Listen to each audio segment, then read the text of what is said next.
Alors, merci de nous avoir rejoints pour ce premier webinaire organisé par Yellow avec le concours de l'industriel Daher. On accueille aujourd'hui Florian, qui est responsable qualité, qui va pouvoir un peu nous partager son expérience de responsable qualité sur la gestion des audits de certification et en particulier sur la gestion des compétences. Alors, je vais te laisser te présenter, Florian, puis après je ferai une petite introduction aussi de moi-même, et puis en présentant aussi le déroulé de ce webinaire. À toi, Ça, Florian. ça marche, merci. Bon, bonjour à tous. Du coup, donc Florian Raffray, responsable qualité chez Daher, sur un périmètre donc, de fabrication, donc sur une usine où on produit des matelas d'isolation thermophonique pour l'aéronautique, donc avec un client majoritaire qui est Airbus, et utilisateur donc de Alex depuis quelques années. Donc voilà, l'idée, ça va être d'échanger ensemble avec Baptiste sur cette solution. Très bien. Alors, tu peux nous en dire un tout petit peu plus sur les types de rôles et d'activités que tu as pu faire pendant pendant ton temps chez Daher? Alors aujourd'hui, on l'a déployé donc en fait sur une usine de production. Donc on est vraiment sur un secteur donc industriel pur, et on l'a poursuivi donc le déploiement sur des activités plus logistiques. Donc vraiment sur l'allégeance logistique, on appelle chez nous un contrat qu'on a qui s'appelle 3PL, avec donc un client aussi majoritaire, donc qui est Airbus. Donc vraiment deux activités distinctes, logistique et site de production. Super, excellent. Alors, on va en profiter là pour poser une petite question à l'audience. On va vous envoyer un petit sondage pour vous demander un petit peu de quelle partie ou département vous faites, vos fonctions sont. Est-ce que vous êtes plutôt RH formation? Est-ce que vous êtes qualité HSE? Ou est-ce que vous êtes issu de la production? C'est un petit sondage qui serait intéressant d'avoir pour comprendre un petit peu qui est présent aujourd'hui. Alors, Justine, est-ce que tu peux nous partager, créer les questions pour que tout le monde puisse répondre dans le... Oui, je m'en occupe, je suis en train de le faire. Pas de souci. Ok. Alors, en attendant, un petit mot sur moi. Je suis le cofondateur de l'entreprise Yellow. Donc, nous, on est éditeur de logiciels. Et notre marque de fabrique, en fait, c'est de concevoir nos outils avec les femmes et les hommes de terrain. Vous allez le voir, hein, ce sont des outils qui sont extrêmement dédiés et tournés terrain. Pour vous donner une idée, hein, on a une méthodologie très appliquée qui nous permet de co-concevoir nos outils avec des utilisateurs. Par exemple, Alex, c'est le fruit de plus d'1 an de recherche et développement passé au sein d'usines, alors d'usines test, dont Daher a fait partie, mais aussi d'autres industriels, où on a pu, de manière systématique, interviewer toutes les personnes qui interagissaient sur la gestion des compétences. Voilà. Alors, du coup, on n'a pas encore de sondage. Alors, on va passer du coup au plan en attendant, puis on vous fera signe dès qu'on peut répondre à ça. Donc, aujourd'hui, qu'est-ce qu'on va voir? On va faire quand même un point un petit peu général sur l'audit de certification, hein, à quoi ça sert et quelle est la place de la gestion des compétences là-dedans. Vous allez voir que c'est un point en fait essentiel. Après, le gros du sujet, ce sera Florian qui va nous partager son expérience sur comment préparer en fait et puis réussir ces audits sans écart et si possible sans stress. Et puis après, on fera un petit zoom sur le retour d'expérience de l'industriel Daher sur le déploiement de la solution Alex. Donc Alex, hein, c'est un produit qui est édité par Yellow et qui permet de rendre de grands services. Donc ça permettra de rentrer un petit peu dans le vif du sujet, mais par les cas d'usage. Et puis on se réservera un quart d'heure pour pouvoir répondre à vos questions. Donc surtout, n'hésitez pas à échanger sur le chat de la conférence. Justine sera là aussi pour pouvoir répondre à vos questions au fur et à mesure. Et puis, posez vos questions au fur et à mesure. Hein, on les collecte et puis ça nous permettra d'y répondre soit à la volée, soit un petit peu plus tard. Alors, du coup, est-ce qu'on a un sondage ou pas? Non, dans le sondage, ça marche pas, donc il faudrait juste lever les mains. Alors, J'ai des petits soucis techniques, je suis vraiment désolée. Ça arrive, pas de souci. bon, bah alors, je sais pas, est-ce qu'il y a une fonctionnalité? Alors, si vous cliquez sur réagir, qui c'est qui vient des fonctions RH ou formation? Alors, réagir, si vous avez un petit bouton là qui vous permet de lever d'envoyer un plus, par exemple, comme ça. Si vous pouviez interagir, ça nous permettrait vraiment de pouvoir cibler après nos discussions et nos retours d'expérience. Donc, qui fait partie des RH? Formation. Hop.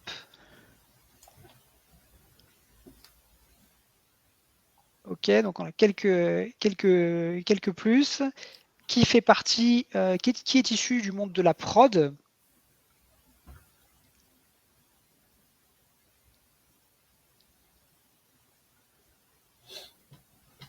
Ok. Et puis après, donc, qui est issu de la qualité? Du coup, j'imagine que ça va être mathématiquement la majorité.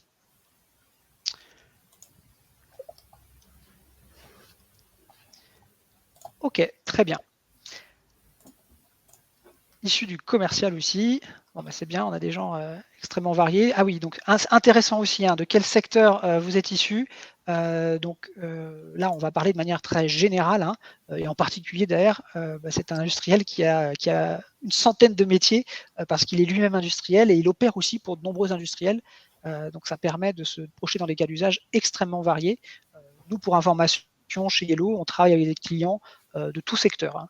Aéronautique, pharma, agroalimentaire, textile, automobile, c'est extrêmement varié.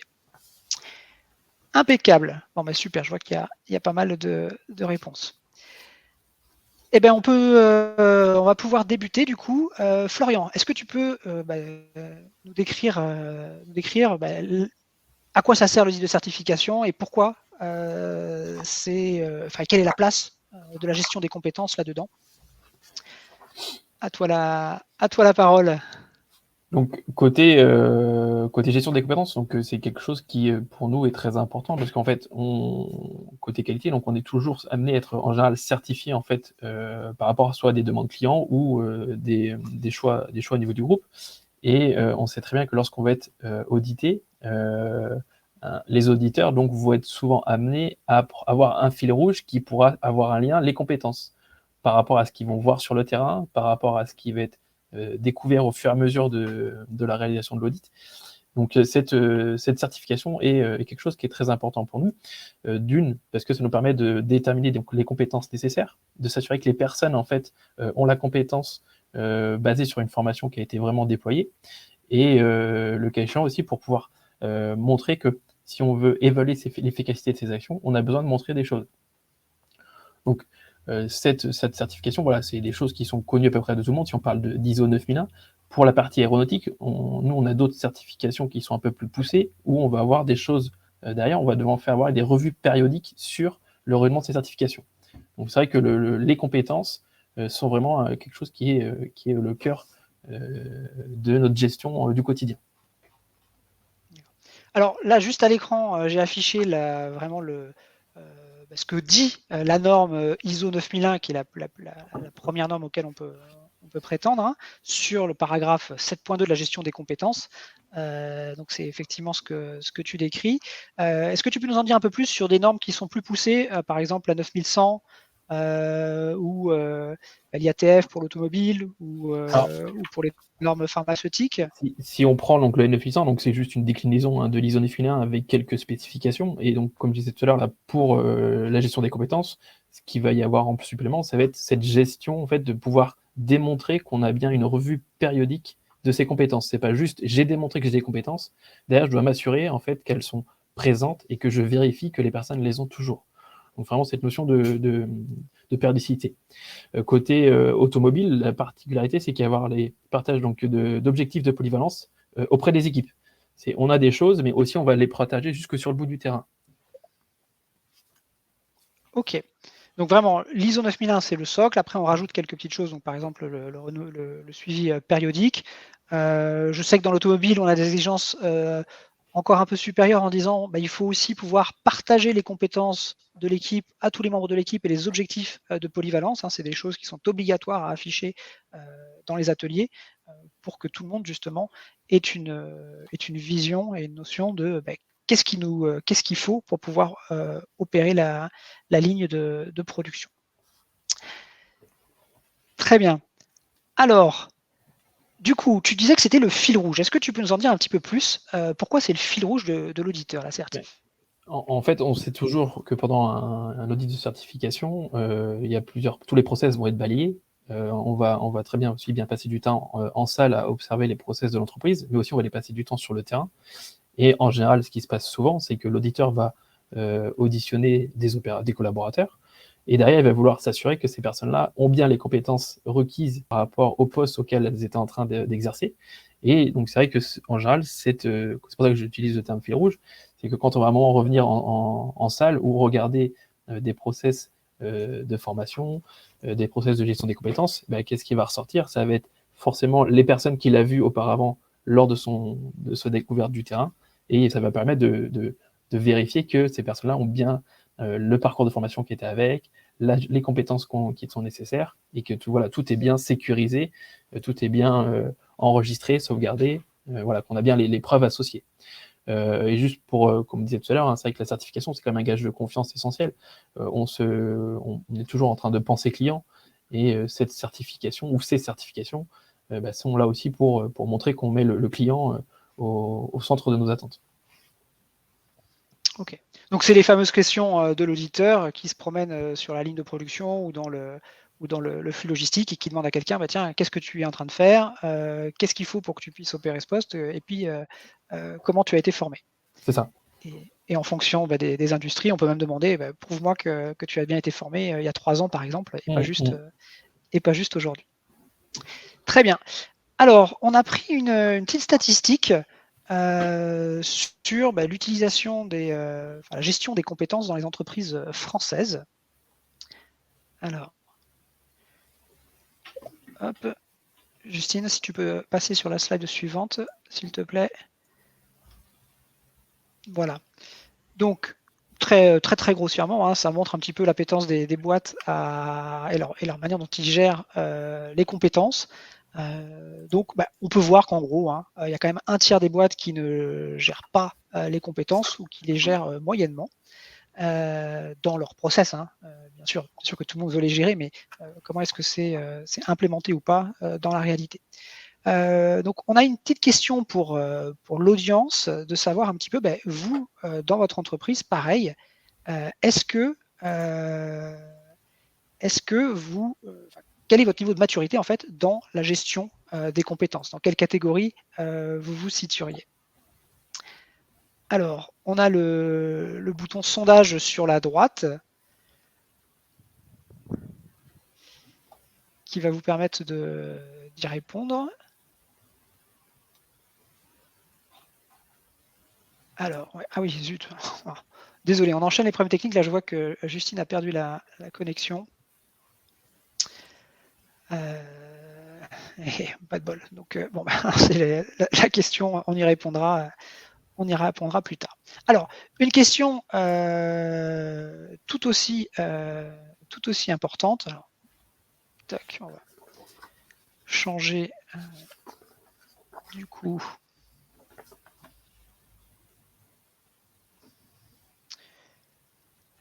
De partage d'écran, c'est moi qui vais partager mon écran. Hop. Florian, tu me dis si on voit pas la présentation. C'est bon? C'est bon. Donc, question tout aussi intéressante, c'est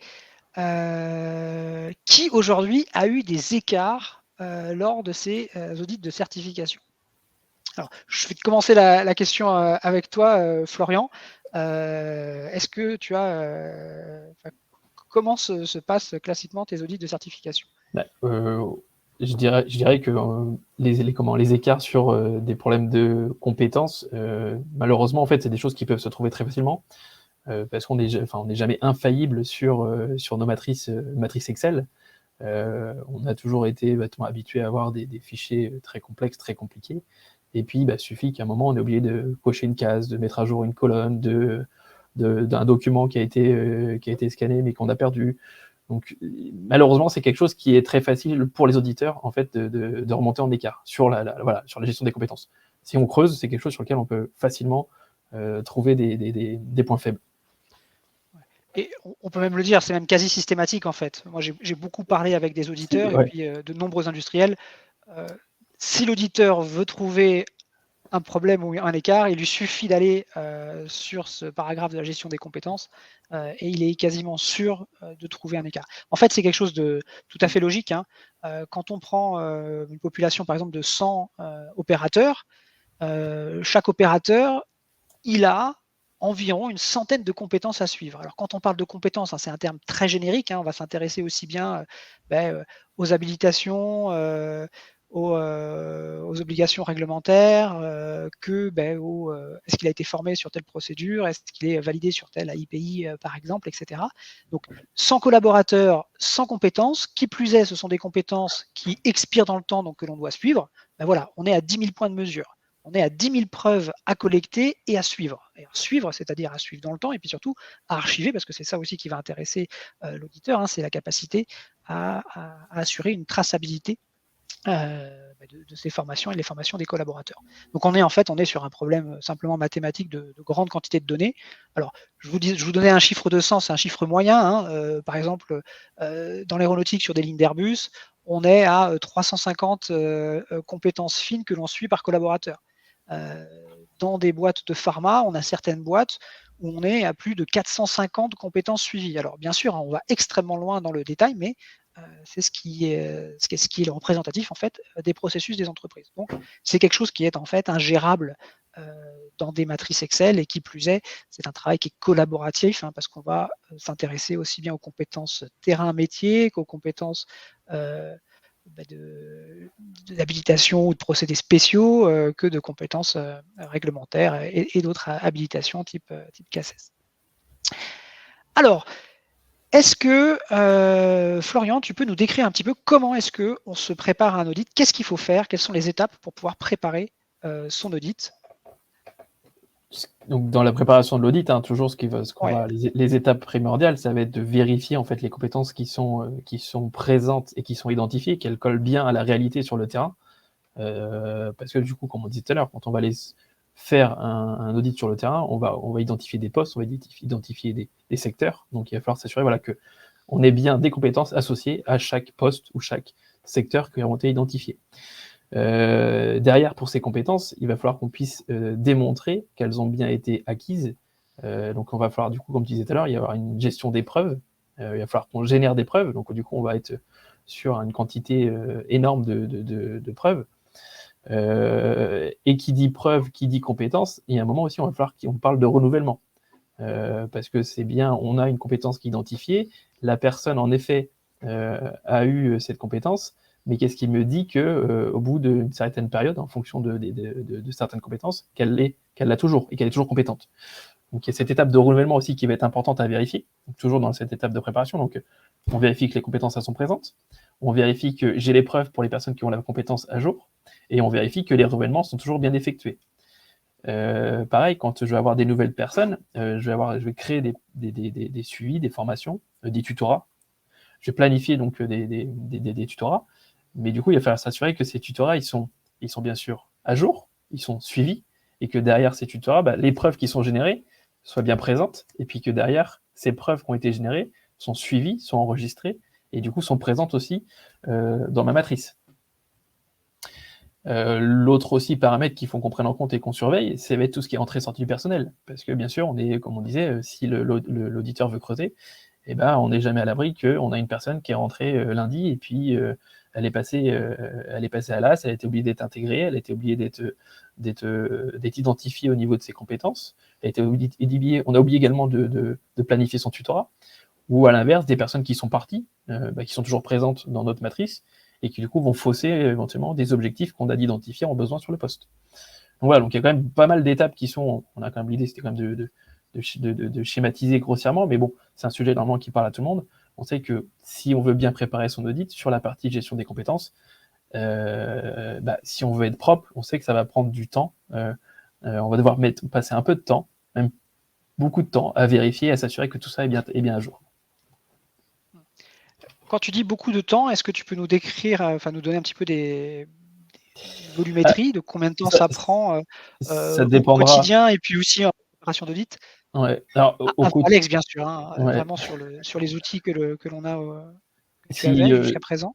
Au quotidien, c'est quelque chose qui prend facilement 1 heure, 1 heure et demie déjà au quotidien. Voilà, s'assurer que les relevés sont à jour, que les preuves sont existantes, les compétences sont bien rentrées.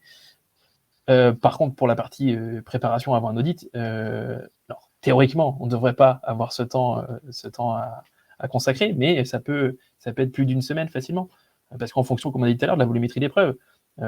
Si on prend quelques chiffres, aujourd'hui, sur un des sites de production, on est sur un site où il y a 44 postes différents. Qui dit 44 postes, dit toutes les compétences qui sont associées derrière. Donc, on va monter aux alentours de 99 compétences. Donc, quand on va prendre un opérateur qui est polyvalent sur une douzaine de postes, fois le nombre de compétences, on arrive tout de suite à des chiffres faramineux à vérifier. Et puis, c'est pareil, on a toujours des preuves qui sont identifiées, qui sont classées éventuellement dans un classeur. Donc, il va falloir reprendre le classeur, revérifier, s'assurer que la personne elle est bien à jour. Donc, voilà. Donc, ça peut être un temps qui est très chronophage si il y a un suivi qui n'est pas totalement robuste ou éventuellement des outils qui ne le permettent pas. Donc tu dis, tu as une routine quotidienne d'1 heure et demie pour faire ça. Et après, la préparation de l'audit, on va dire juste sur mettre la matrice de polyvalence au carré ou à jour, hein, parce qu'on disait, c'est le challenge numéro 1, c'est d'avoir une matrice qui soit le reflet de la réalité pour que quand l'auditeur passe, ça colle bien à ce que font les gens. Cette phase de préparation d'audit, ça prend combien de temps? Cette phase Ouais, alors pour une taille de site là, comme aujourd'hui, là, 44 postes, on peut être facile à une bonne semaine de vérification pour être complet. D'accord. Ça marche. Et donc là, quand tu parles de vérification, tu parles de vérifier la matrice par rapport au poste et puis à la position des gens. Et les dossiers. Les dossiers Et individuels des personnes, de s'assurer vraiment que tout est présent. Des preuves. C'est pas juste j'ai une matrice avec des cases de cocher. Derrière, il faut que je puisse associer chaque preuve avec la compétence qui correspond à la case qui est cochée. Vraiment quelque chose de propre. ça marche. Mais parlons un petit peu des preuves, justement. Aujourd'hui, elles sont un petit peu disséminées dans l'usine. Est-ce que tu peux nous en dire un peu plus? En fait, où est-ce qu'elles sont stockées? Alors aujourd'hui, les preuves, alors on va pas parler d'aujourd'hui parce que ça serait mentir, Ouais. parce que on va parler d'hier. D'hier. Mais c'est vrai que les preuves, elles étaient situées où? Elles étaient situées au niveau du service qualité, dans des classeurs personnels avec un dossier par personne et des preuves. Mais avant d'arriver ici, la preuve, elle est passée par le collaborateur avec son référent ou son tuteur, comme on veut. Et puis derrière, elle est passée par le chef d'équipe. Donc, entre-temps, elle a pu éventuellement rester traînée sur un poste de travail, elle a pu rester traînée sur le bureau du chef d'équipe. Donc, il y a tout un parcours qui suit, et où, malheureusement, la preuve a le temps de se perdre. Donc, voilà, donc on a il y a un temps qui est consacré sur cette gestion des preuves qui ne devrait pas l'être. Oui, donc là, tu parles des preuves papier, hein, simplement. Tout à fait. Ouais.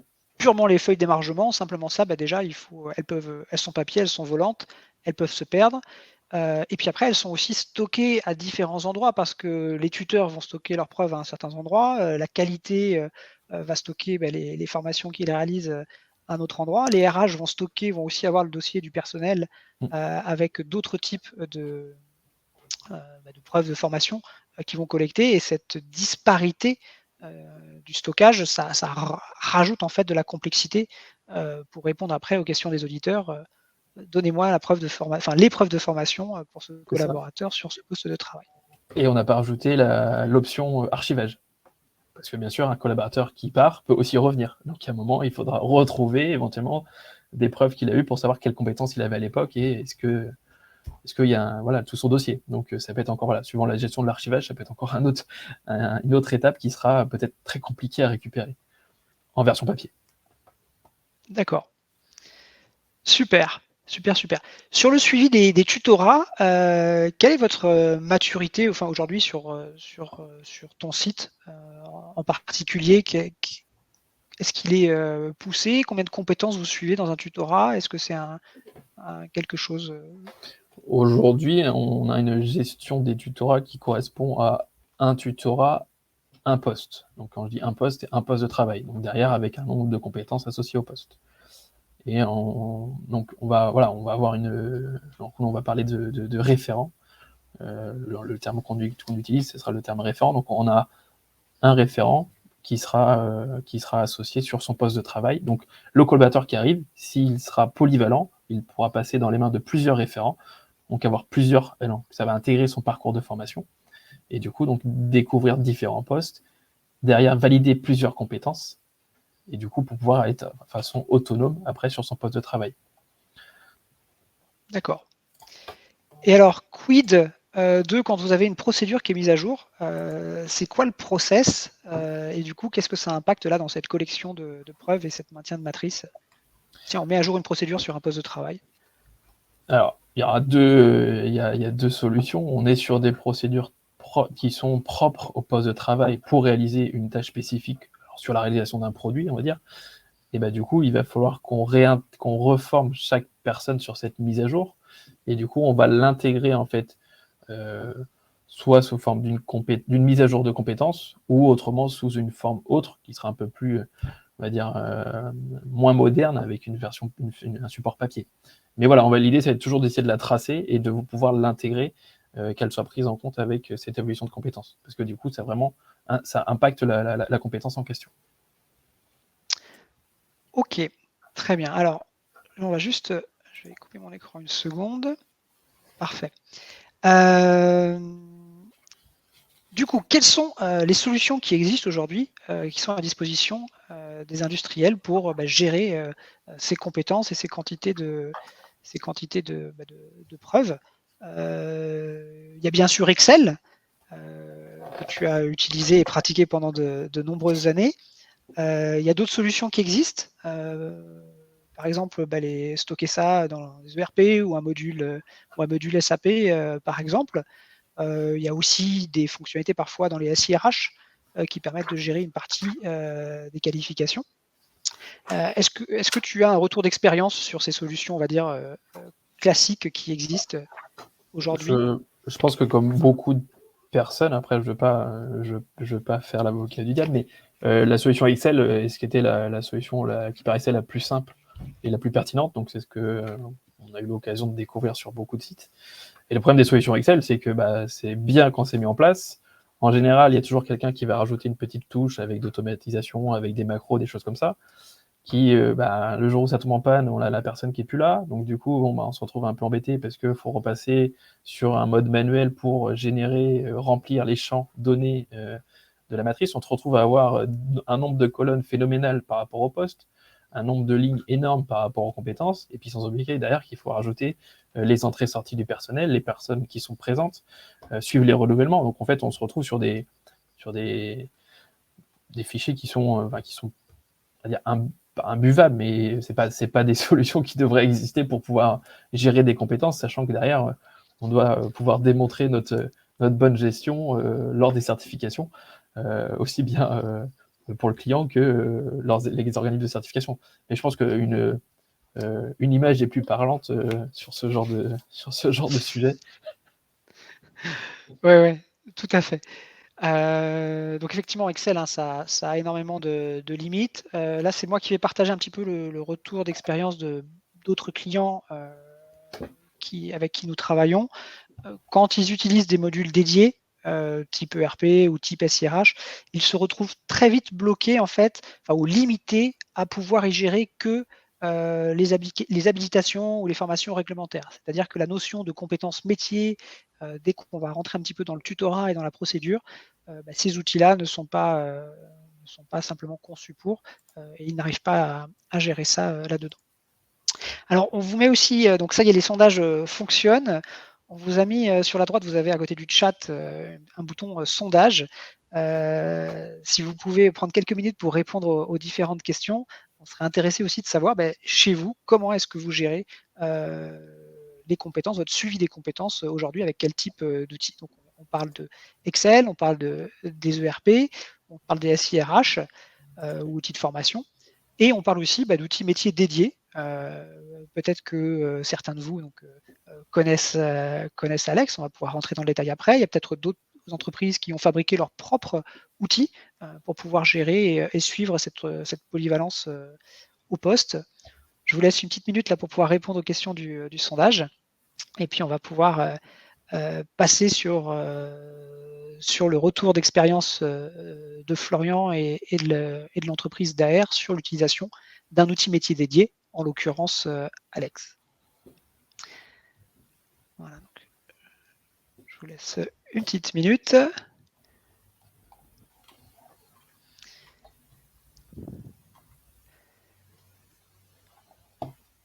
Alors c'est presque un jeu télévisé. Hein. À la fin, il y a un petit lot.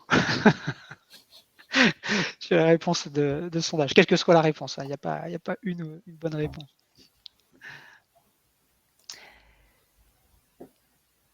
Très bien. Alors juste en une petite parenthèse, Florian. Donc là, tu parles de l'usine actuelle sur laquelle tu es, de production de matelas aéronautiques.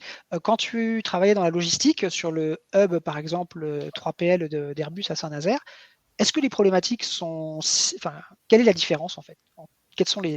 Est-ce qu'il y a des différences Il n'y a pas de différence sur la gestion des compétences, parce qu'on était sur le même fonctionnement, un fichier Excel avec un nombre, on va dire, énorme de lignes et un nombre de compétences en plus à gérer, avec également en fait d'autres problématiques, parce que en fait, en étant sur site client, du coup, le client fait beaucoup plus de vérifications, donc on va être encore plus robuste et encore moins, se louper sur cette gestion des compétences. Que ce soit côté logistique ou production, ce sont pas les mêmes compétences, mais derrière, on doit quand même pouvoir avoir un suivi, parce qu'on va mettre en face, derrière, on va avoir des gestions de charge capacité, et que de s'assurer en fait que ces charges capables matchent avec les compétences. Donc il y a vraiment le côté lien avec l'opérationnel qui est très important, de la façon à avoir une solution robuste qui fonctionne. Ok, donc logistique, production, même combat. Enfin, même combat. Il n'y a pas de... Voilà, non, la gestion des compétences, c'est le même combat pour tout le monde, dans tous les... que ça soit... Là, on parlait d'aéronautique, mais on avait des gens qui étaient côté pharma, on a des gens qui sont côté automobile. De toute façon, les compétences seront différentes, mais la façon de pouvoir les gérer intéressera tout le monde. Ok, super. Alors, du coup, on va faire un zoom sur l'usine de production dans laquelle tu travailles, mais on a compris que c'est applicable également à la logistique. Donc, pour parler un petit peu de ce temps-là, je te propose de nous dire avant comment tu faisais. Alors, tu l'as un petit peu fait, mais on va peut-être pouvoir entrer un peu plus dans le détail. Et puis, l'après avec Alex, de parler de la mise en place, comment ça s'est fait, qu'est-ce que ça a nécessité de votre côté. Et puis derrière, ce qui est très intéressant, c'est le retour d'expérience et les gains, ce que ça vous a apporté en tant qu'industriel. Alors, pour parler d'une image, effectivement, avant-après, j'ai fait, je me suis permis de faire des copies d'écran là de tes matrices précédentes quand on avait fait les premiers ateliers, et puis d'aujourd'hui, ce qui tourne dans ton usine. Je te laisse commenter sur le avant, le après. Je pense que, sans déjà rentrer dans le détail, mais déjà la photo, les images parlent d'elles-mêmes. Hein, la simplicité d'utilisation d'Alex. Je ne vais pas déjà arriver sur la conclusion, mais pour revenir à ce qu'on disait tout à l'heure, c'est que au final, une gestion des compétences, la plupart, on a pu voir dans le sondage, on est à peu près à presque les 2/3 qui utilisent des fichiers Excel. Donc on sait qu'un fichier Excel, c'est pas le côté le plus sympa et le plus dynamique à faire vivre. Donc on le fait parce qu'il faut le faire. Ça fait partie des tâches. C'est partie, voilà, comme on dit, on est certifié, on a des exigences, il faut qu'on y réponde. Mais c'est pas le côté sympa. Derrière, on a des gestions de preuves. Les gestions des preuves, elles sont de papier. Après, on peut avoir des solutions informatiques, mais on a soit du papier, soit des solutions informatiques. Donc ça reste pareil, quelque chose de lourd à gérer. Et puis, comme on disait aussi, malheureusement, la gestion des compétences, si un auditeur il veut creuser, il arrivera quasiment tout le temps à trouver quelque chose. Et c'est ce qu'on a pu voir aussi dans les réponses au sondage. Il y a quand même 50% qui a dit de façon systématique et 46% à modérer. Donc bon, on voit que c'est quand même quelque chose qui ressort à chaque fois. Donc voilà, donc c'est vrai que le avant, il y avait quelque chose à faire, il y avait un sujet à travailler, et on a eu l'occasion de découvrir la solution présentée par Yellow, donc Alex, sur lequel on a travaillé sur la mise en place en premier pour commencer sur une usine de production. La façon dont nous on l'a adapté et mis en place, on l'a d'abord pensé en premier lieu terrain. L'idée, c'était vraiment de savoir quel était le besoin en fait de nos chefs d'équipe, de nos opérationnels. Le but, c'était pas de construire un outil pour la qualité, c'était de construire un outil qui soit utile pour les opérationnels, avec la collaboration de la qualité et derrière le suivi et le regard critique qu'on pourra avoir. Mais pour qu'ils puissent adhérer à 100%, on sait très bien comment ça fonctionne, c'est mieux quand ça arrive par eux. Donc voilà, donc l'idée d'abord, on a commencé à recueillir le besoin par rapport à leur vision. Donc, quel était leur découpage, quels étaient les postes, comment ils fonctionnaient au quotidien.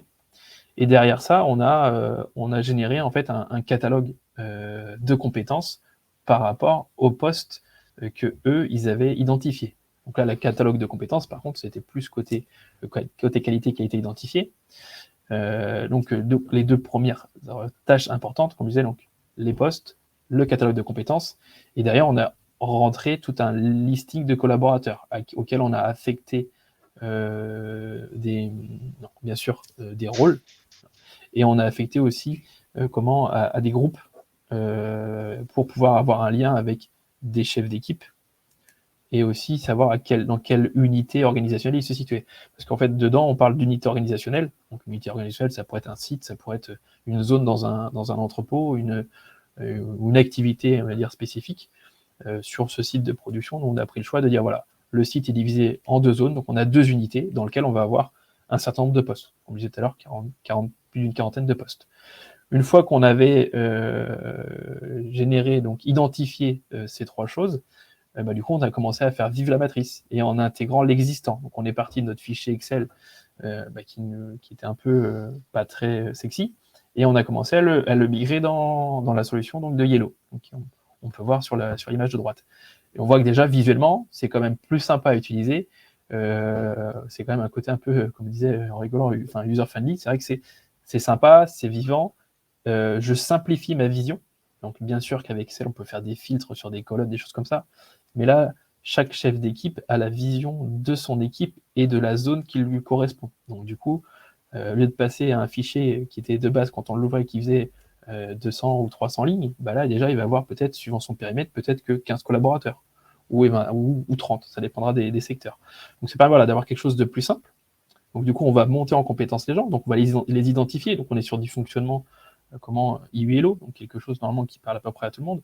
Avant, nous, on mettait juste des dates dans une case. Là, on va voir visuellement, simplement, est-ce que la personne, elle a la compétence? Donc, est-ce qu'elle a un niveau 3 ou un niveau 4? On va voir tout de suite aussi si la compétence, elle l'est échue ou si elle l'a perdue, donc avec un code couleur, pareil, très simple. Et puis derrière, en fait, ce qui nous a plu aussi, c'est que derrière cette compétence, j'ai une preuve. Et en fait, ma preuve papier qui était rangée dans un classeur auparavant ou qui était quelque part, aujourd'hui, elle est systématiquement présente dans Alex. Donc ça, c'était vraiment un réel plus, parce que si je montre quelqu'un en compétence, je suis obligé de charger une preuve. Donc lorsque je vais devoir démontrer qu'une personne a une compétence, obligatoirement, j'ai ma preuve associée. Donc c'est ça qui était quand même très, très séduisant, d'avoir tout sur un seul outil et que ça soit très simple d'utilisation. On a un workflow de validation qui se fait facilement. Donc on a aussi simplifié, nous, notre parcours de validation. Il n'y a plus de signatures, il n'y a plus énormément de signatures. En fait, on a pris une décision qui a été que c'est nos chefs d'équipe qui renseignent la preuve dans l'outil, parce que c'est eux qui connaissent quels collaborateurs ils vont monter en compétence sur un poste. Et derrière, en fait, une fois que la preuve est chargée, côté qualité, on vient s'assurer que la preuve correspond bien à la compétence qui est attendue. Donc, du coup, on arrive en plus à avoir un workflow de validation qui se fait proprement et qu'on arrive à démontrer derrière. Voilà pour expliquer un peu le déploiement sur ce site-là. Après, nous, on s'était donné un challenge personnel. Moi, je m'étais donné un challenge personnel, c'était le fait de migrer sur Alex, c'était que derrière, ça ressorte comme un point fort à un audit. Une matrice de polyvalence Excel sortir comme un point fort, je vois pas l'intérêt et je pense pas que ça sortira un jour. Et donc, du coup, c'était l'idée, c'était on migre, on essaie quelque chose, mais il faut que ça soit positif et on le veut en point fort. Et bon, au final, ça, on a réussi. Donc aujourd'hui, cette solution, en fait, elle ressort à chaque fois en point fort pendant les audits. D'accord. Donc on est passé d'une situation où il y avait des écarts à, du coup, on avait des mauvais points, à maintenant, on a des Aujourd'hui, points forts on serait systématiques sur cette. frustré si on montre pas notre solution. Notre gestion des compétences. Bon, ben ça parle. Ça parle. Non, mais c'est Donc, surtout que, comme je disais, l'opérationnel se l'est approprié et c'est ça qui est aussi très important. Parce que du coup, eux aussi, pour pouvoir le montrer et montrer qu'il y a quelque chose qui tourne, qui fonctionne et qui est très bien. alors ça, c'est un point essentiel que j'ai retenu là dans ce que tu disais. C'est on n'a pas cherché à faire un outil pour la qualité et pour son audit. Non, on a cherché à faire un outil terrain qui serve aux opérationnels et puis qu'après, qui du coup sera une source de données pour la qualité. Et ça, c'est vrai que c'est extrêmement important parce que on le mettait dans le défi, avoir une matrice qui colle avec le terrain. Mais le terrain, forcément, ça bouge tout le temps. On a vu qu'il y a plein de paramètres, des gens qui rentrent, qui sortent, des procédures qui se mettent à jour, des tutorats qui s'améliorent ou qui changent.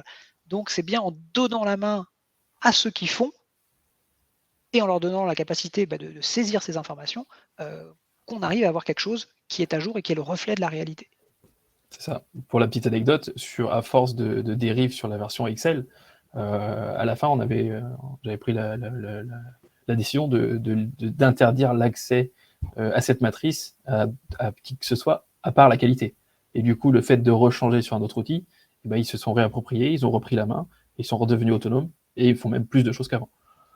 Donc ça, ce sont les bénéfices cachés de tiens, on travaille sur la collecte et la cartographie de ces compétences, et puis ça va au-delà de simplement répondre aux besoins de qualité pour la préparation des audits. Tout à fait. Bon, ben ça, c'est super. En termes de préparation, tu as dit il a fallu préparer son référentiel des postes de travail, bien décrire ce que font chaque poste de travail. Donc là, c'est pareil, tu l'as dit, je commençais par la qualité avec les compétences bien exigées. Sur les compétences métiers, tutorat, qui c'est qui les a fait? C'est les chefs d'équipe? C'est en concert? Comment est-ce que vous avez pu un peu extraire toutes ces compétences très pratiques? Il y avait quand même des choses qui étaient déjà existantes auparavant. Donc, le plus gros travail, c'était, comme je disais, c'était vraiment de faire en sorte que la vision terrain match avec le besoin des collaborateurs, enfin des chefs d'équipe. Après, on a juste dupliqué éventuellement ce qui existait déjà, donc tout ce qui était parcours de tutorat, on l'a réadapté avec Alex. Et c'est vrai que du coup, quand on va former quelqu'un aujourd'hui, et ben de base, on va former la personne à toutes les compétences qui sont nécessaires sur ce poste. Et du coup, ça se déclenche en automatique. On a une planification qui va se générer donc dans l'outil, et on va déjà pouvoir affecter directement le tuteur. Donc c'est ça qui est quand même très important, c'est qu'on a son suivi. La planification se fait automatiquement, et lorsque la formation ou le tutorat est lancé, le chef d'équipe peut aussi avoir une notification, soit par mail, soit par notification sur son téléphone, pour qu'il aussi éventuellement qu'il soit rappelé que attention, telle personne va monter en compétence ou doit être formée aujourd'hui. Donc il y a cette chose-là aussi qui était pas existante auparavant, et puis cette notion de rappel, donc qui est quand même très importante et qui se fait en autonomie, enfin qui se fait de façon automatisée plutôt. D'accord. Donc c'est qu'en fait, à partir de cette matrice, on affecte les gens sur les différents postes en disant tiens, je voudrais te monter au niveau 3 ou au niveau 4. Ça va déclencher les besoins de formation, les demandes de formation, et automatiquement, elles vont être gérées et suivies pour pouvoir collecter vraiment toutes les heures de formation, puis à la fin, bien sûr, les preuves de formation. Et à ce moment-là, on passe dans du workflow plus classique de validation via la qualité qui vient valider ces preuves, et puis quand elles sont validées et archivées dans Alex, le niveau se met à jour dans la matrice de polyvalence. Donc ça devient vraiment un outil ça devient un outil de management visuel en fait de l'équipe, et puis des besoins et des plans de formation pour les différents collaborateurs. Et en termes de temps, combien de temps ça a pris? Et en termes de ressources internes de votre côté? Alors, en sur le premier déploiement, hein, sur l'usine, c'est quelque chose qu'on a fait donc en parallèle, hein, des activités. Comme je disais, c'était vraiment le challenge. Donc, on était 2 personnes à travailler dessus. Mais nous, on a pris la décision en fait d'intégrer dans Alex, pour chaque compétence, la preuve associée papier. Donc, il y a eu quand même une étape de numérisation qui a été existante, donc qui a permis qui n'était pas négligeable. Donc, c'était quand même plusieurs semaines de travail. Après, il y a sur d'autres déploiements, sur des déploiements, on va dire, plus côté logistique, la solution a été vue différemment. On a pris la décision de charger l'existant, donc avec la possibilité, en fait, de déclarer la personne compétence au poste avec une auto-certification qui est présente, en fait, dans Alex. Et du coup, et après, charger la preuve pour le renouvellement. Donc, du coup, de façon, voilà, quelque chose qui soit applicable et disponible tout de suite. Et là, du coup, on est sur un déploiement qui peut être très rapide, entre la définition des compétences, la définition des postes, des unités organisationnelles, en moins d'une semaine, ça peut être déployé. Parce qu'on va être juste sur un chargement de l'existant, et en plus, on a une possibilité de charger directement des fichiers Excel avec des listings, et du coup, l'intégration se fait tout de suite. Donc, en fait, à partir du moment où on a tout chargé, et ben, on voit notre tableau se construire devant nous en quelques secondes. Super. Merci pour ce retour d'expérience. Alors, ça, j'ai repris lors de nos différents échanges là, précédents, les 3 points qui revenaient le plus souvent à travers tes mots quand tu parlais d'Alex. Est-ce que tu peux nous les commenter très rapidement? Alors, comme je disais, simplicité. Je me suis permis de te recopier. Hein. Ouais. Non, mais il n'y a aucun souci. C'est la simplicité et le côté user-friendly. Hein, ce que je disais, hein, c'est visuel, c'est simple, il y a des couleurs, on comprend tout de suite ce qu'on voit, donc on voit les niveaux tout de suite, et même des personnes qui ne sont pas à l'aise avec des outils informatiques, et ben en fait, se sont appropriés facilement la solution. Ça rejoint donc, je disais, le côté visuel. Hein. On voit tout de suite simplement. Donc c'est quand même ça qui est très intéressant et très important pour nous. Comme on disait, hein, pendant des audits, le sujet d'aujourd'hui, hein, il faut qu'on puisse démontrer facilement et simplement. Alors le visuel, là, tout est présent, donc ça rejoint la suite de la preuve centralisée et de la traçabilité. J'ai mes preuves qui sont présentes sur le même outil, je montre une compétence, je la démontre, j'ai ma preuve, ça permet de vérifier qu'il a bien été formé, qu'il a bien éventuellement eu un parcours de formation, et j'ai une traçabilité parce que lorsque la personne est renouvelée, j'ai pas la preuve du jour, j'ai aussi les preuves précédentes. Donc du coup, j'ai tout le suivi de la personne qui est présente dedans. Donc voilà, c'est vrai que c'est simple, c'est visuel, et on a tout qui est centralisé. Et là, c'est la beauté des outils collaboratifs, hein, c'est qu'effectivement, on peut même aller jusqu'à donner un accès temporaire à l'auditeur en visualisation sur l'unité, par exemple, qu'il veut explorer. Et puis, naturellement, il peut, avec son téléphone, aller voir et vérifier les preuves à la volée s'il veut, parce que structurellement, il n'y a pas d'écart entre ce qu'on affiche et puis les preuves qui sont collectées et validées derrière. Super, merci beaucoup pour ton retour d'expérience. Alors, je propose de passer maintenant un peu aux questions et de laisser la parole à tous les auditeurs pour qu'on puisse vraiment interagir. Je vais juste faire une petite synthèse sur tout ce qu'on vient de se dire. Hein. On dit l'audit de certification, c'est essentiel, c'est un gage essentiel de confiance que presque toutes les entreprises ont. Ne serait-ce qu'à travers l'ISO 9001 ou des normes supérieures. Le suivi de la compétence, c'est un élément clé de cet audit de certification. Hein. C'est vraiment un des plus beaux exemples de montrer qu'on est capable de mettre en place des process et de les suivre à travers les femmes et les hommes de ces équipes. Et ce qu'on vient de voir là à travers ton témoignage, c'est qu'en fait, la gestion et la bonne gestion des compétences, ça sert bien au-delà de répondre à un audit. Et c'est ce que vous avez pu mettre en place là avec Alex, c'est de dire bien sûr que ça me permet de me collecter mes preuves et puis d'avoir mon audit et d'être conforme, mais ça va redonner un peu d'engagement et la main aux équipes opérationnelles pour gérer leur polyvalence. Et là, effectivement, quand on rentre sur les sujets de production, ou quand on parle à des directeurs de prod, c'est un outil qui permet, une fois qu'on a bien cartographié ses compétences, et qu'on est allié à ces sessions de formation et de tutorat en automatique, et là on a un vrai pilotage de la polyvalence pour pouvoir avoir des personnels polyvalents, avoir des coûts de formation qui sont maîtrisés, et puis derrière, naturellement, faire moins appel aux intérimaires ou être capable d'avoir une entreprise qui soit plus résiliente dès qu'il faut se reconfigurer, remplacer quelqu'un qui est absent, etc. Donc vraiment piloter sa polyvalence. Et puis ça sert également, c'est un énorme bénéfice pour les ressources humaines et les centres de formation, parce que là, en fait, vous avez, comme a très bien dit Florian, on part du terrain, donc vous avez un moyen de capter c'est quoi les besoins du terrain.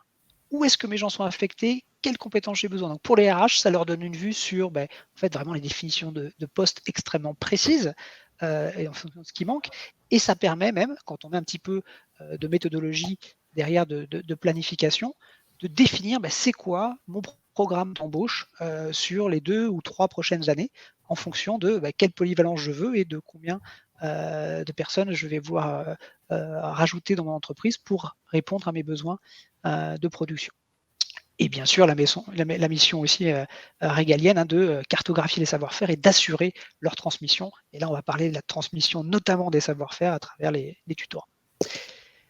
Voilà, alors, je vais arrêter le partage d'écran et on va pouvoir prendre vos questions. Hop. Ouais. Justine, Baptiste, il y avait dit. Oui. Ouais. Il y avait déjà une question dans le chat de Dorian qui demandait si les formations pouvaient être intégrées à la GED et idem pour la partie de validation des compétences. Alors, les formations dans Alex, on n'en a pas du tout, on a juste un peu évoqué. C'est un module qui peut être utilisé. Vous pouvez, si vous voulez, gérer donc vos formations tutorat, vos formations internes comme vos formations externes. Il n'y a pas de limitation, mais c'est aussi un choix parce que souvent, les grosses entreprises ont aussi souvent des outils dédiés de formation. On parle parfois de LMS ou d'autres gestionnaires de formation. Là, pas de problème.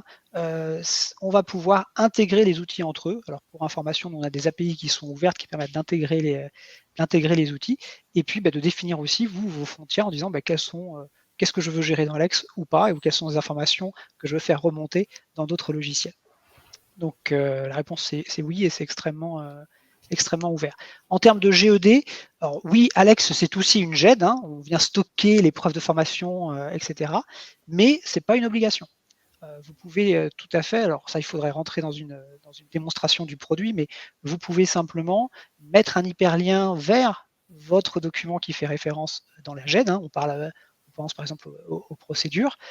Et l'intérêt, c'est que pour l'opérationnel, c'est un outil mobile ou tablette ou sur son poste informatique, il va pouvoir cliquer et accéder du coup à la référence qui sera stockée dans votre GED ou dans Alex. Ce n'est pas une question en fait. C'est vraiment à votre libre arbitre.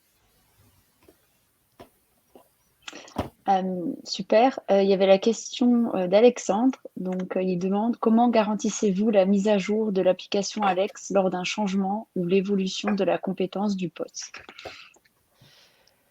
Alors, en fait, c'est simple, c'est naturel, c'est-à-dire qu'on va sur la définition. Pardon, je vais laisser Florian répondre peut-être, puisque tu es un utilisateur. Comment est-ce que tu mets à jour une procédure dans Alex? Qu'est-ce qui se passe? Mais alors pour moi, c'est deux choses différentes parce que là, on parle de la mise à jour de l'appli Alex. Donc en fait, on est sur quelque chose de différent parce que c'est vrai que quand on a un changement, une évolution de compétences du poste, derrière nous, on va venir faire évoluer en fait les personnes en les reformant, en les revalidant. Mais si là, il parle plus de la mise à jour de la solution, moi c'est comme ça que je l'interprète. C'est la solution en fait, comment on va sécuriser peut-être, comment vous sécurisez en fait les données ou lors d'une mise à jour de la solution. Moi, c'est comme ça que j'interprète. Ça marche. Alors, sur la mise à jour d'Alex, en fait, c'est transparent. C'est une application cloud. Donc, simplement, vous tapez alex.yellow.com dans votre navigateur et dès qu'il y a une mise à jour, elle se charge automatiquement. Si vous utilisez les applications mobiles et tablettes, là, c'est à travers les stores. Donc, c'est pareil, vous avez une mise à jour qui vous est proposée de mettre à jour l'application. Mais ça se fait de manière transparente. Je te renvoie la balle, du coup, Florian, sur quand on veut mettre à jour une procédure ou des compétences sur un poste. Comment ça se passe? Ça se fait aussi simplement que la création d'une nouvelle compétence ou d'un nouveau poste. Derrière, on va mettre à jour cette compétence. Donc, de base, on va nous demander de remettre au niveau les personnes. Et puis derrière, on va devoir pouvoir charger. L'avantage, c'est qu'on va pouvoir charger une preuve multiple. Je ne vais pas être obligé de charger une preuve individuelle. Donc, si je fais évoluer une compétence, je vais prendre toutes ces personnes qui ont la compétence. Alors, nous, la solution, ça sera de les réunir et de leur montrer l'évolution éventuellement du document. Et puis derrière, on va charger la preuve de compétences multiples. Donc, du coup, on va avoir un gain de temps parce que quand je vais charger mon document, il sera applicable à tout le monde. Et du coup, ça va mettre en automatique à jour le niveau 3 en l'occurrence, pour toutes les personnes qui sont concernées. Donc concrètement, tu vas sur la définition de ton poste, tu rajoutes, tu dis maintenant c'est la V2 qui s'applique comme compétence sur ce poste, et puis ta matrice se met à jour avec les alertes qui disent il y a toutes ces personnes qui sont à requalifier sur cette compétence. Ça va générer la demande de formation, et puis tu peux organiser une session de formation ou simplement laisser les gens consulter sur le téléphone et même signer sur le téléphone si ça fait partie de votre procédure de validation. C'est ça. Et on va tout prendre en photo la feuille d'émargement et du coup, ça sera aussi simple.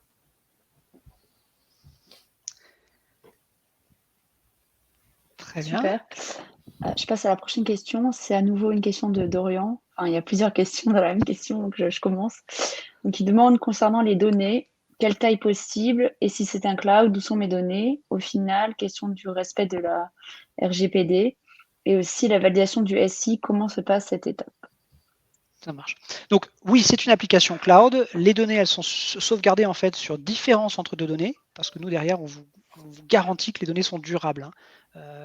Si jamais il y a un centre de données qui prend feu, elles sont dupliquées dans des localisations géographiques différentes.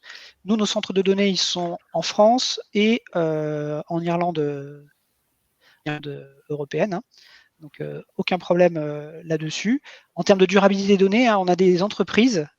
Je sais que l'usine de mobile d'Airbus aux États-Unis, une fois qu'ils ont scanné les données dans Alex, ils ont même vidé leur armoire de papier. Donc, il y a vraiment une garantie légale sur on ne peut plus perdre ces données. Maintenant, en termes de RGPD, oui, on est compliant. Par exemple, comment ça se passe quand on déploie dans une entreprise? Donc, ça dépend un peu de la taille de la structure, mais on va faire l'IT va faire un audit de la solution. Et puis, nous, en fait, on a tout un nombre de garanties qui vous montrent comment est-ce que les données sont gérées en termes de sécurité, en termes de confidentialité, en termes de traçabilité des données également. Donc ça, ce sont des audits en général qui sont gérés par les entreprises. Mais pour vous donner un gage de confiance, on a été audité par des grands groupes comme Daher, on a été audité par des méga groupes comme Accenture ou comme Alstom, en passant systématiquement toutes ces questions. Donc on a aussi été audité par des groupes pharmaceutiques, où là les exigences sont même encore plus fortes, je trouve. Donc il n'y a pas de souci. Par contre, c'est un processus effectivement obligatoire de se faire auditer par le département informatique de l'entreprise. Super. Attends, je continue dans ma liste. Ça va un peu vite. Il y avait aussi validation du SI. Je ne sais pas si tu en as parlé. Comment se passe l'étape? La validation, en fait, on suit votre processus de validation. C'est vraiment, en général, vous nous passez vos grilles et vos matrices de polyvalence, de compliance, d'exigence, et puis nous, on les remplit, et puis après, c'est différents échanges pour pouvoir justifier des réponses, pour que vous puissiez vous assurer derrière que c'est bien correct. Super.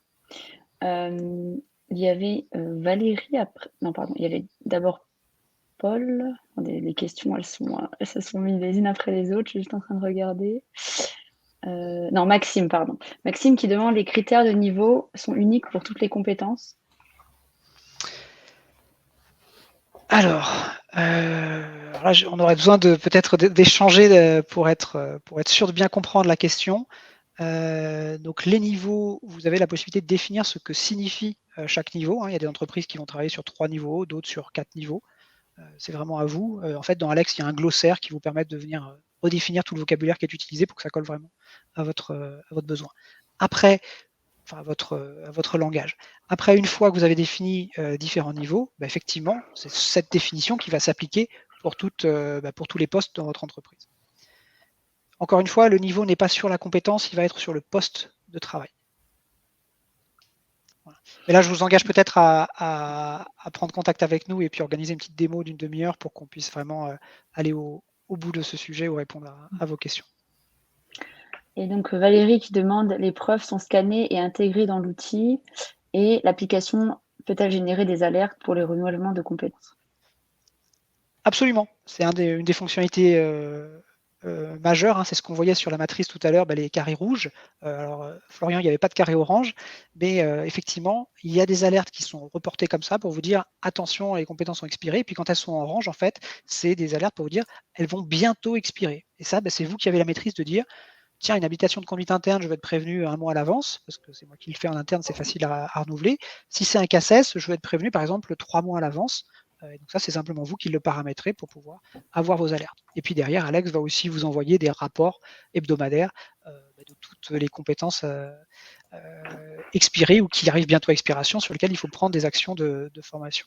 Et je vais même aller un petit peu plus loin, Alex permet même de faire du prévisionnel sur ces demandes d'expiration. Hein.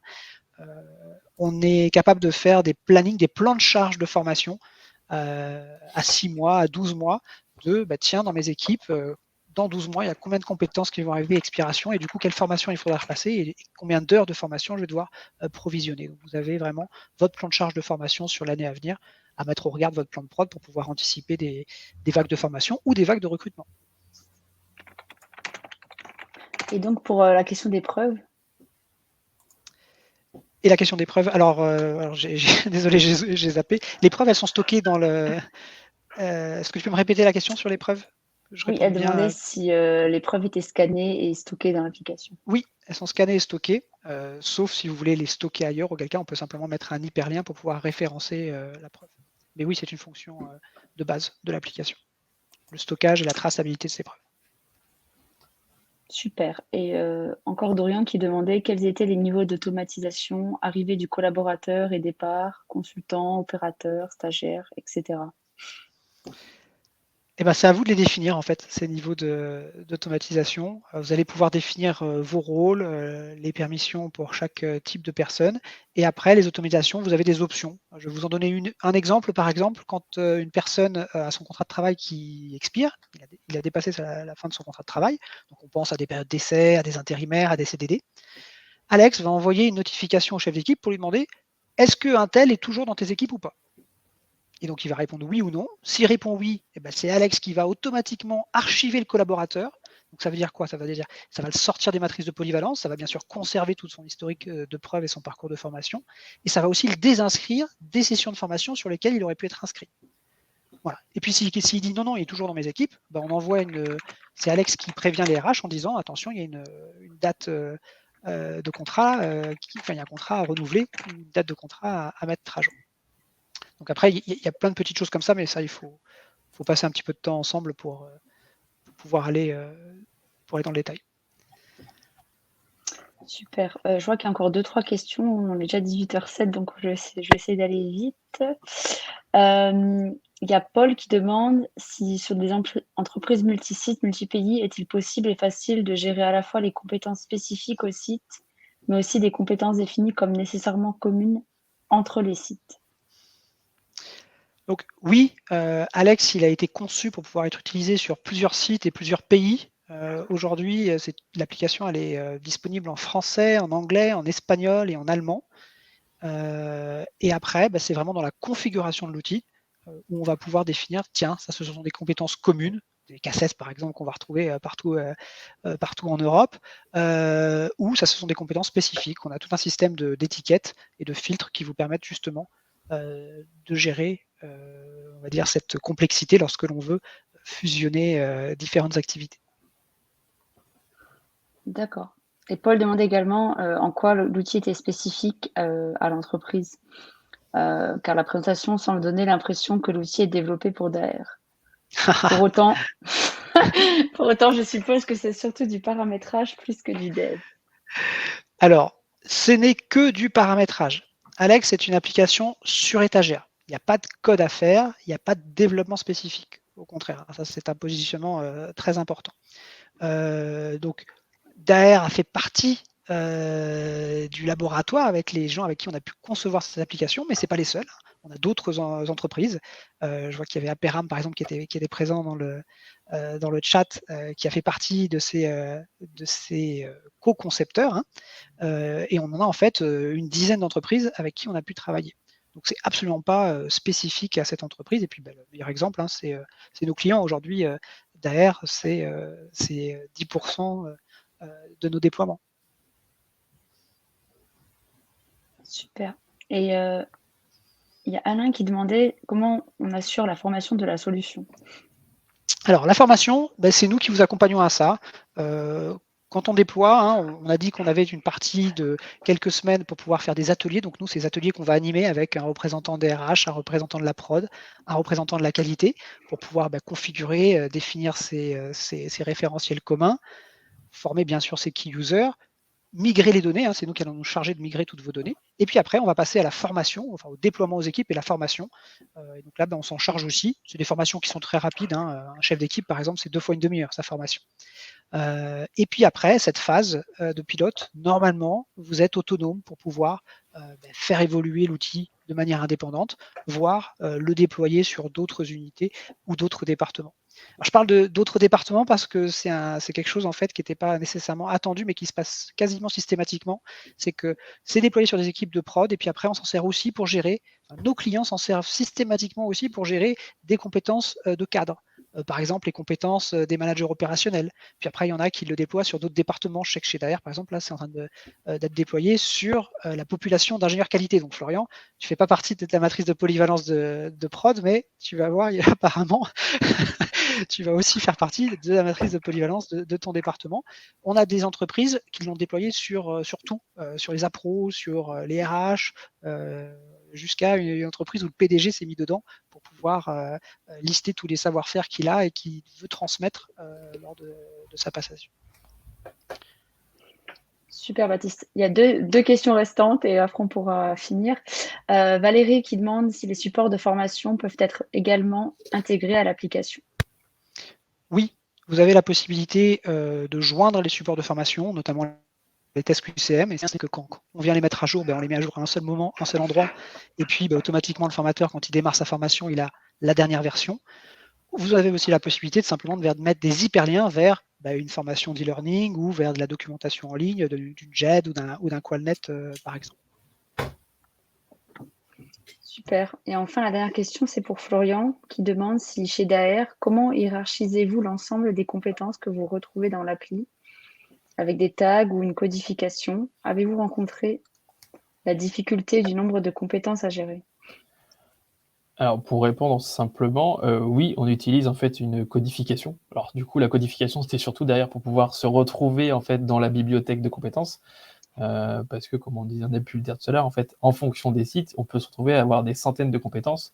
Et c'est vrai que si on mettait le nom détaillé de la compétence, à un moment, on s'y retrouverait plus et ça serait pas utilisable. Alors, après, on a des compétences spécifiques propres au site, propres au client, et du coup, avec des codifications du client.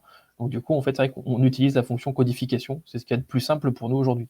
Les tags, on les utilise, mais ça va être pour une autre gestion, pour pouvoir faire des groupes en plus au niveau des collaborateurs. C'est vrai qu'il y a un profil qui est existant sur chaque collaborateur, et du coup, on peut ajouter des tags, et du coup, de façon à avoir une facilité au niveau de l'utilisation du moteur de recherche. C'est vrai on n'en a pas parlé, mais il y a un moteur de recherche qui est présent en fait sur la solution, et soit en tapant le collaborateur, le code de la compétence ou un tag spécifique, on va pouvoir récupérer en fait l'information qu'on veut.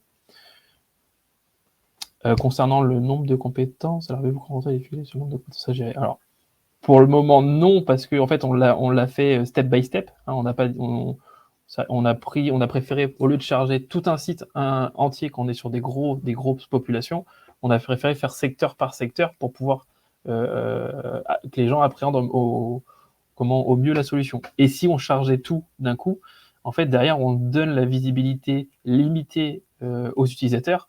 Donc, de toute façon, ils ne verront pas tout ce qui a été chargé.